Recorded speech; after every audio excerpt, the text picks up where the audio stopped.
Нескончаемым потоком шли люди, чтобы проститься с талантливой абхазской пианисткой, музыковедом, заслуженным работником культуры страны.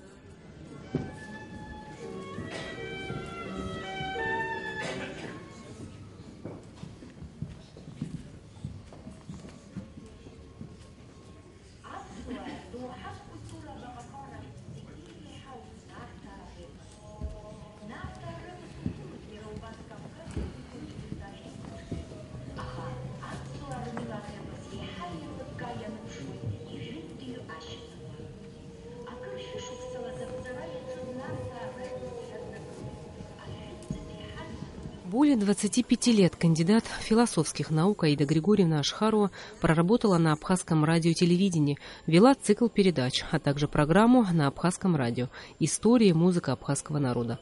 В разные годы Аида Ашхарова работала педагогом фортепиано, заведующей учебной частью, а затем и директором Сухумского музыкального училища. Аида Ашхарова – автор ценных трудов по абхазской музыкальной культуре.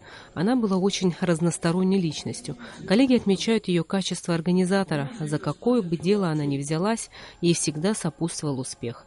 Много лет Аида Ашхарова вела просветительские образовательные программы в Абхазской государственной филармонии, выступая как лектор-музыковед. Аида Ашхарова оставила после себя теплые воспоминания и навсегда останется в сердцах ее многочисленных коллег и учеников и в летописи абхазского музыкального творчества. Аида Ашхарова похоронена в Сухуми. Рената Шакай, Беслан Шхинджери, Абхазское телевидение.